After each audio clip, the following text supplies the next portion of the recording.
ॐ इह इन्द्राणीम् उपहव्ये वरुणानीम स्वस्तये अग्नायीम सोमपीतये। यहाँ इंद्रियों को वश में करने वाले की औरत को उपासना हेतु पुकारता हूँ। वरण किए जाने योग्य की औरत को स्वस्ति के लिए, प्रकाश के ले जाने वाले की औरत को सोमपान के लिए। यह जो मंत्र लिया गया वह ऋग्वेद के प्रथम मंडल के 22वें सूक्त का यह 12वां मंत्र है। इस मंत्र के ऋषि हैं भगवान मेधातिथि महिमत कर्ण, और इस जो 12वें मंत्र है, इस 12वें मंत्र का प्रमुख विषय या मुख्य विषय कहा जाता है वह है इंद्राणी, वरुणानी और अग्नाई। ये तीन जो है इसके प्रमुख विषय हैं, दिव्य विषय। इसका जो छंद है पीपलिका मध्या निचरत गायत्री है और स्वर है षट्ज। तो यहाँ पर जैसा कि बताया गया है, इस मंत्र की प्रमुख विषय है दिव्य विषय इंद्राणी, वरुणानी, अग्नायीम। ये तीनों प्रकार के जो है इनको इस प्रकार की विशेषताओं को लेके हाईलाइट किया गया है और इस मंत्र के बारे में बताया गया है। यहाँ अपन इसको फिर से देखते हैं हिंदी अनुवाद को। मंत्र में हिंदी अनुवाद है, यहाँ इंद्रियों को वश में करने वाले की औरत को उपासना हेतु पुकारता हूँ। वरण किए जाने योग्य की औरत को स्वस्ति के लिए, प्रकाश के ले जाने वाले की औरत को सोमपान के लिए। इसकी व्याख्या यहाँ पर की गई है। इस मंत्र में 3 प्रकार के पुरुषों की पत्नियों को 3 प्रकार की भूमिकाएं सौंपी गई हैं। यहाँ इस मंत्र में जैसे कि कहा गया है कि इस मंत्र में 3 प्रकार के पुरुष बताए गए। 3 प्रकार के पुरुष कैसे कि पहले पुरुष है इंद्र, अर्थात अपनी इंद्रियों को वश में करने वाला, ऐसा पुरुष। दूसरा है वरुण, अर्थात वरण किए जाने योग्य, ऐसा पुरुष। और तीसरा है अग्नि, तो अग्नि ऐसे पुरुष को के बारे में बताया गया है और उनकी पत्नियों की भूमिकाएं सौंपी गई हैं इन तीनों को। यानी इंद्र की पत्नी जिसे यहाँ पर इंद्राणीम कहा गया है, और वरुण की पत्नी जिसे वरुणानीम कहा गया है, और अग्नि की पत्नी जिसको अग्नायीम कहा गया है। तो यहाँ पर ऐसा नहीं है कि ये देवता इंद्र हो, देवता वरुण हो या देवता अग्नि हो, ऐसी बात नहीं है। वेद में किसी देवी देवता की बात यहाँ पर नहीं कही गई है, बल्कि विशेषताओं की बात की गई है। विशेषता मतलब ऐसे जो कि जैसे कि पहला लिया गया कि इंद्र, माने जो जिसके अंदर इंद्रत्व हो, ऐसा व्यक्ति। कोई देव इंद्र की बात नहीं है। इंद्र में इतिहास नहीं है, इंद्र में सिद्धांत है। सन्नो मित्र है, वेद में इतिहास नहीं है, वेद में जो है सिद्धांत है। वेद में एक सिस्टम ऑफ लाइफ है। और जो इंद्र, अग्नि, सोम, वरुण, ये जो विशेषताओं को लेके यहाँ पर बात की गई कि इस प्रकार के विशेषताओं वाले व्यक्ति ऐसे। तो इस मंत्र में जैसे कि बताया गया है कि 3 प्रकार के पुरुष होते हैं, या 3 प्रकार के पुरुषों की पत्नियों की क्या भूमिका होनी चाहिए, ये यहाँ पर बताया गया। तो सबसे पहले इंद्रियों को वश में करने वाले की औरत अर्थात इंद्राणी। यहाँ इंद्रियों को वश में करने वाली की पत्नी को इंद्राणीम कहा गया है। उसकी जो पत्नी है उसे इंद्राणीम कहा गया। तो उसे क्या भूमिका सौंपी गई है, उसे उसके कर्तव्य क्या है। 3 प्रकार की पत्नियों को कर्तव्य सौंपे गए हैं। इंद्र की पत्नी इंद्राणीम को उसके क्या कर्तव्य है, वरुण की पत्नी वरुणानीम को उसके क्या कर्तव्य है, और अग्नि की पत्नी अग्नाईम को उसके क्या कर्तव्य हैं, ये यहाँ पर सौंपे गए हैं, बताए गए हैं। तो सबसे पहले हम लें यहाँ पर इंद्र की पत्नी। इंद्रियों को वश में करने वाले की औरत इंद्राणीम को उपासना करने, ईशान परम परमात्मा अर्थात ईश्वर की उपासना करने की भूमिका सौंपी गई है। अपने पति इंद्र, जो कि अपनी इंद्रियों को वश में करने वाला है, उसकी पत्नियां भी अपनी इंद्रियों को वश में करके ईश्वर आदेश पालन करने वालियां बने। यहां पर ईशान परम परमात्मा पति और पत्नी को एक इकाई मानता है। पति के बिना पत्नी अधूरी है और पत्नी के बिना पति अधूरा है। इसीलिए यदि पति उसका सुकृत है, पति यदि इंद्रियों को वश में करने वाला है और सुकृत है, अच्छे कर्म करने वाला है, तो पत्नी को भी उसकी जो आधा अंग है उसको भी प्रशिक्षित किया गया है वेद में। उसे भी ट्रेनिंग दी गई है कि वो क्या वो भी कैसी हो, कैसी बने। उसको भी उसके भी कुछ अधिकार हैं, उसके भी कुछ कर्तव्य हैं, ये उसको सौंपे गए। यदि उसका पति अपनी इंद्रियों को वश में करता है, ईश्वर की उपासना करता है, तो उसकी पत्नी को भी वही कार्य करना चाहिए, ये कहा गया। उसकी पति यदि आस्तिक है, अपनी इंद्रियों को वश में कर रहा है, तो पत्नी को भी वह कार्य करना चाहिए, ये ईशान का आदेश है। वो नास्तिक नहीं होना चाहिए। वो ऐसा नहीं कि पति तो अपना अनुशासित है, पत्नी अनुशासित नहीं है, वो कुछ भी कर रही है, ऐसा नहीं। ईश्वर मानता है कि यदि पति उसका दाहिना अंग है तो पत्नी उसका बाम अंग है, तो एक इकाई मानता। तो दोनों पति और पत्नी को ये सौंपे गए। तभी जो है इसके पूर्व मंत्र अपन ने क्या पढ़े हैं कि पति पत्नी दोनों एक रथ हैं और रथ के 2 पहिए हैं। इसीलिए यहाँ पिछले मंत्र में अपन को बता दिया गया कि ये दोनों रथ हैं। अब एक रथ, यदि एक रथ का एक पहिया ठीक है तो दूसरे पहिए को भी ठीक किया गया है यहाँ पर, है ना। उस पहिए को भी ऑयलिंग, ग्रीसिंग और बढ़िया जिस प्रकार का पति नाम का एक पहिया ठीक है, पत्नी का भी पहिया भी ठीक किया गया है। तभी वो गृहस्थी रूपी रथ जो है वो सही चलेगा, ये यहाँ पर कहा गया। पहले क्यों रथ की बात की गई है, ये वही पहले भूमिका बना दी गई है।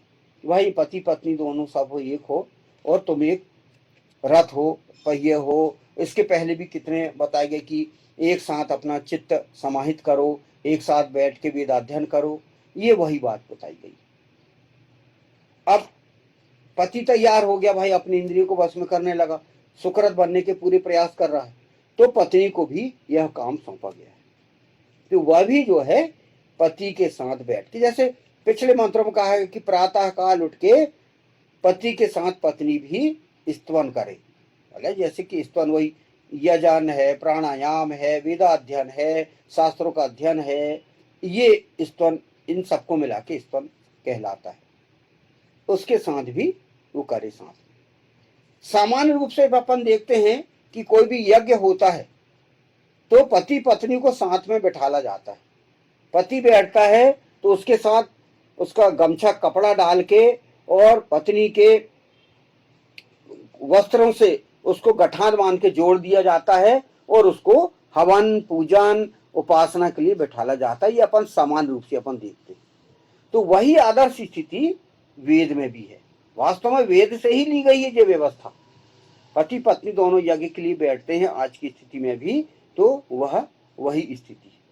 तो बिल्कुल वही परिपाटी रीति रिवाज सतयुग त्रेता द्वापर से चला आ रहा है और आज भी हमें व्यवस्था अपनाना चाहिए। तो इंद्रियों को वश में करने वाले की औरत इंद्राणी को कहा गया है उपासना वो भी साथ में करे। उसका जो पति जो है इंद्रियों को वश में करने वाला है तो वह भी इंद्रियों को वश में करे और ईशान आदेश पालन ईश्वर के आदेश पालन की ओर बढ़े। अब यहां पर दूसरा है वर्ण किए जाने योग्य की औरत वर्णानीम को स्वस्थी कल्याण करने की भूमिका सौंपी गई। पत्नियां अपने ऐसे पति जो वर्ण किए जाने योग्य अनुगमन किए जाने योग्य हो वही विशेषता अपने अंदर उत्पन्न कर समस्त विश्व की स्वस्थी या कल्याण करने वाली बने। यहाँ पर वर्ण किए जाने वाले जो ऐसा व्यक्ति जो है जो जिसको लोग वरुण मतलब उपासना या अनुगमन के लिए जो तैयार कर रहे हैं, जो अनुगमन या वर्ण कई लोग कर रहे हैं उस व्यक्ति का, तो वो उसकी जो पत्नी है वो वर्णवानी कहलाएगी।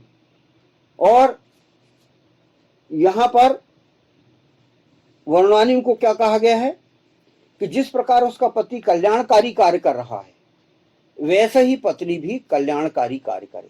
स्वस्थी स्वस्थी का मतलब होता कल्याण करना, तो कल्याण करने वाली जो भूमिका है उसको भी सौंपी गई है ना।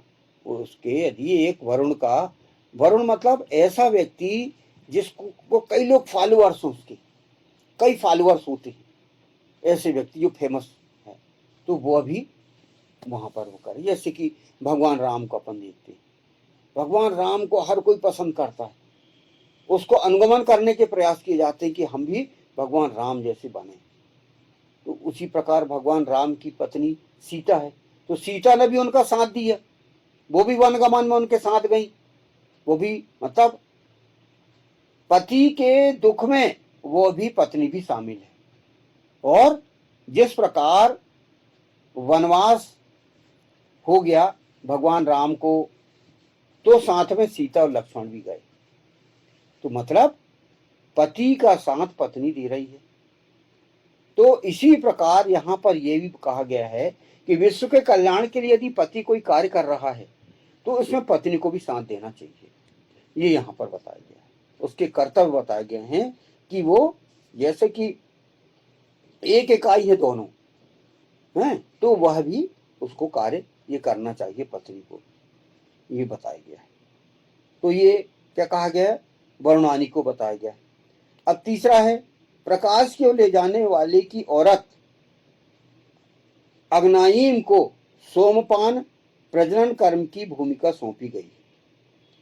जिनके पति स्वयं प्रकाशित एवं सबको प्रकाश की ओर ले जाने वाले हों उनकी औरतें भी इस विशेषता से संपन्न होकर प्रजनन कर्म के माध्यम से ऐसी विशेषता से संपन्न योग्य संतानों को जन्म देने वाली बने।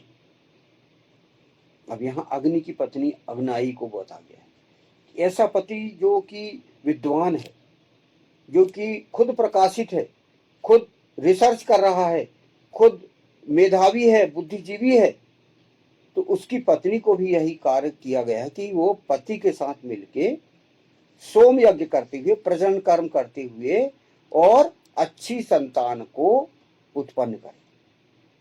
क्योंकि जो ज्ञानी है, जो प्रकाश को ले जाने वाला है और लोगों को दूसरों को विद्वान बनाने के रास्ते में चल रहा है, तो उसकी पत्नी को भी उसका सहयोग देना चाहिए और प्रजनन कर्म के माध्यम से अच्छे बच्चे को, अच्छी संतान को जन्म दे और वो भी उसको उसी स्वस्थी के लिए, उसी कल्याणकारी कार्य के लिए जो उसका पति लगा हुआ है उस कार्य में लगा है। तो हम देखते हैं पुराणों में भी ऋषि महर्षियों की पत्नियां भी साथ में हैं, उनके आश्रमों में उनकी पत्नियां भी साथ में। जैसे महर्षि अत्रि और अनसुईया का पुत्र चंद्रमा हुआ, फिर कई जो ऋषि महर्षि की पत्नी जो कि कई विद्वान हैं, कई ऋषि महर्षि हैं, उनके पुत्र हुए और अच्छे अच्छे कार्य करे उन्होंने।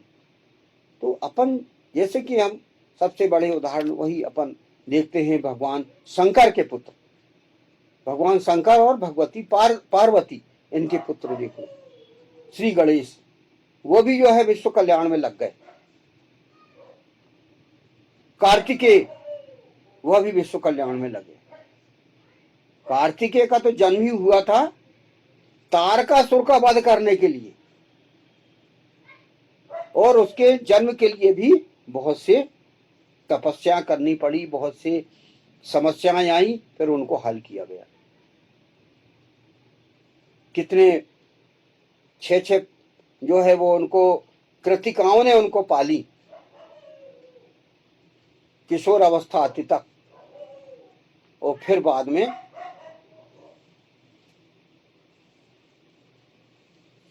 तो हम देखते हैं कि वेद एक जीवन व्यवस्था बताता है और वो हर किसी के कर्तव्य निर्धारित करता है।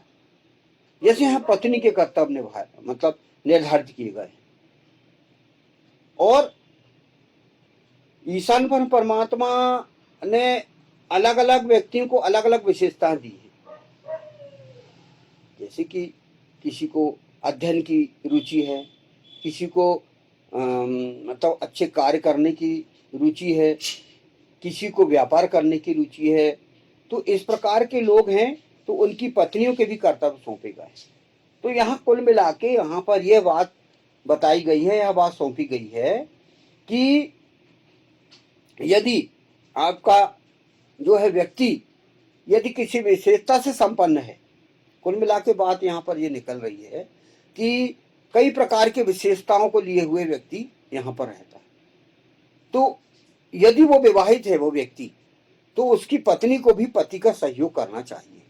कुल मिला के बात यहाँ ये निकल रही है कि पति का साथ पत्नी को देना चाहिए, और पत्नी फिर उनके साथ प्रजनन कर्म समागम करते हुए, पवित्र कार्य करते हुए वह जो है अच्छी संतान, अगले अपना जो उत्तराधिकारी है वह तैयार करे। हम भगवान शंकर भगवती पार्वती के जीवन को अपन देखते हैं, है ना। उनके पुत्र गणेश, उनके पुत्र कार्तिकेय, वो पूरे जन कल्याण के लिए लग गए, अभी भी अपन देखते हैं। फिर भगवान राम, भगवती सीता, उनके पुत्र लवकुश, वो भी विश्व कल्याण जन कल्याण में लगे। भगवान कृष्ण और उनकी पत्नियां, उनके पुत्र, वो भी सब जन कल्याण विश्व कल्याण में लग गए। तो ये आपको पुराणों में, शास्त्रों में जो उदाहरण मिलेगा कि इन विशेषताओं को लिए हुए वो साथ देती पत्नियां साथी हैं। इसलिए कहा गया कि जन्म जन्म का साथ है, पत्नी सातों जन्म, 7 जन्म का साथ कहा गया है। और ये ईशान परम परमात्मा ईश्वर जोड़ी मिला के भेजता है, और यहाँ यही निर्देश आदेश दिए गए हैं कि पति पत्नी मिलके अच्छी संतान को उत्पन्न करें और उन संतानों को विश्व कल्याण के लिए लगाएं। ये है हमारा जीवन उद्देश्य। विवाह करने के 3 प्रकार के यहाँ पर बताए गए हैं कारण, व्यवस्था। वही क्या है कि कुछ लोग यानी आनंद के लिए विवाह कर लेते हैं, कुछ लोग संतानोत्पत्ति के लिए विवाह करते हैं, वही हमारा कोई उत्तराधिकारी हो, जमीन जायदाद संपत्ति का जो है रख रखाव देख रेख करने वाला हो, तो एक पुत्र उत्पन्न कर दो, संतान उत्पन्न कर दो, ऐसे के लिए विवाह करते हैं। लेकिन जो वेद की व्यवस्था है वह है जात वेद सौ सिद्धांत, पति और पत्नी वेद के लिए उत्पन्न किए गए हैं, ये कहा गया है। तो हमारा भी वही उद्देश्य यदि होता है कि हम वेद के लिए उत्पन्न किए गए हैं पति और पत्नी, तो हम अपनी संतानों को भी वेद के लिए हम उत्पन्न करें, वेद के लिए समर्पित करें अपनी संतानों को। तो ये जीवन उद्देश्य बहुत पवित्र होना चाहिए। हमारा जो मस्तिष्क, हमारा माइंड है वो बिल्कुल पवित्र होना चाहिए कि हम जो भी कार्य करें ईशान को समर्पित करते हुए करें, ईश्वर को समर्पित करके करें कि हे ईश्वर ये सब कार्य हम तेरे लिए कर रहे हैं करके, तभी हम अच्छे सुखपूर्वक जीवन जी पाएंगे। और किसी से अपेक्षा नहीं करना है आपको, ईशान परम परमात्मा ईश्वर से आपको अपेक्षा करना है कि हम ईशान तेरे लिए कर रहे हैं। वो यदि आपके मन मस्तिष्क में है तो आपको ये सुख दुख वगैरह जो समस्याएं कोई विशेष नहीं लगेंगी, आपको ऐसी चुटकियों में हल कर हुए आप। तो उसके लिए आप सबसे पहले ईश्वर अस्तित्व आपके मन मस्तिष्क में होना चाहिए। ईश्वर है और वह केवल एक है, वह आपको पहले मानना है, और वेद उसका अखिल सृष्टि का शाश्वत संविधान ग्रंथ ये मानना है। फिर जो भी आप कार्य करें वेदानुकूल, उसके अनुसार आपको स्वर्ग मिल रहा है या नरक मिल रहा है, वो आपको डिसाइड करना है। ये हमारा आधार स्तंभ है, हमारे ये 3 आधार स्तंभ। इस 3 आधार स्तंभ के बाद आपको कार्य करना है। तो यही हमारा मोटो होना चाहिए, उद्देश्य होना चाहिए। तो ये इस 12वें मंत्र में ये बताया गया है। यहाँ इंद्रियों को वश में करने वाले की औरत को उपासना हेतु पुकारता हूँ, वर्ण के जाने योग्य की औरत को स्वस्ति के लिए, प्रकाश की ओर ले जाने वाले की औरत को सोमपान के लिए। ओम यह इंद्राणीम उपहव्ये वरुणानीम स्वस्तये अग्नाईम सोमपीतये। ओम।